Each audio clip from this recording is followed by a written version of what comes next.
Assalamualaikum warahmatullahi wabarakatuh. Saya akan membacakan resume saya. Organisasi dan pekerjaan psikologi. Psikologi organisasi dan kerja. Psikologi organisasi dan kerja didefinisikan sebagai divisi terapan dan psikologi yang berkaitan dengan studi tentang perilaku manusia yang terkait dengan pekerjaan, organisasi dan produktivitas. Psikologi organisasi dan kerja terlibat dalam penelitian tentang karyawan dan penerapan prinsip-prinsip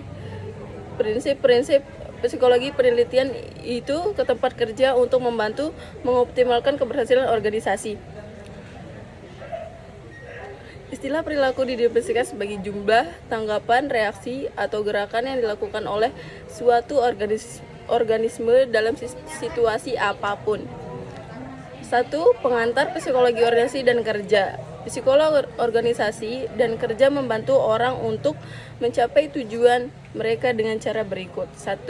Membantu pemberi kerja untuk memperlakukan karyawan secara adil dan memastikan perlakuan yang adil terhadap orang-orang dan berbagai latar belakang, memilih orang untuk pekerjaan, memberikan pelatihan, memberikan penghargaan dan promosi atau kenaikan gaji, menangani pelecehan dan menilai kinerja secara akurat. Memastikan pekerjaan yang menarik dan memutuskan dengan menciptakan pekerjaan yang bermanfaat dan area kerja yang aman, efisien, memotivasi karyawan untuk berkinerja baik dan menghubungkan beragam bakat dan prospektif. 3. Membantu karyawan menjadi produktif dengan merancang pola kerja yang meningkatkan efektivitas dan efisiensi, memberikan pelatihan dan pengembangan keterampilan, membantu menghadapi tantangan persaingan.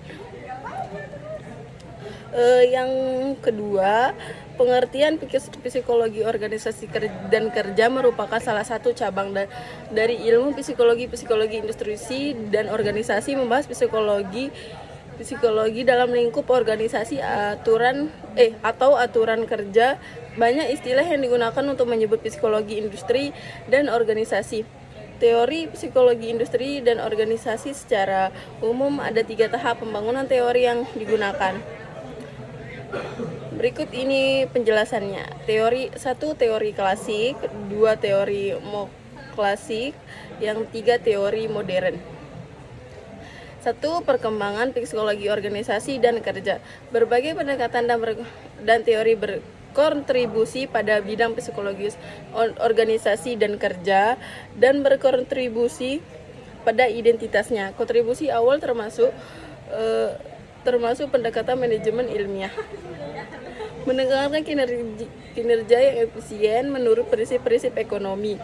Teori organisasi klasik berkaitan dengan organisasi orang yang efektif, studi yang memperhatikan aspek-aspek seperti kebutuhan manusia, sikap, motif, dan hubungan berbeda dengan penekanan terutama pada struktur atau manusia dari organisasi.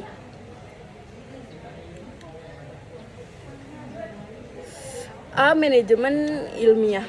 Manajemen ilmiah adalah pendekatan psikologi organisasi dan kerja yang dipraktisi oleh Frederick Winslow Taylor.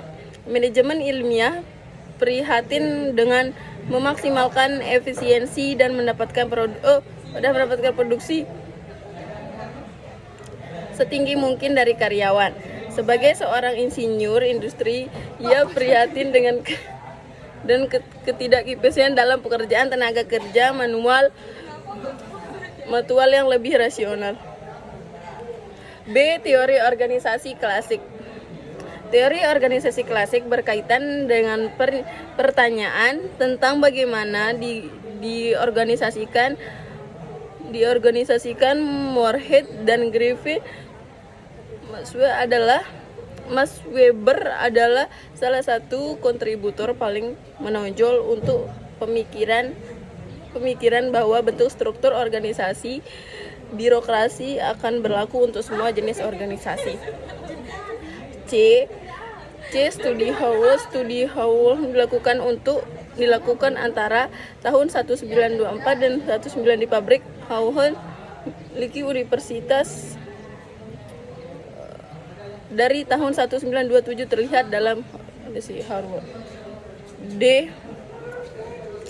Gerakan hubungan manusia. Gerakan hubungan manusia memperhatikan aspek-aspek seperti kebutuhan manusia, sikap, motif, dan hubungan. Menurut pendekatan ini, orang-orang merespon terutama terhadap lingkungan mereka.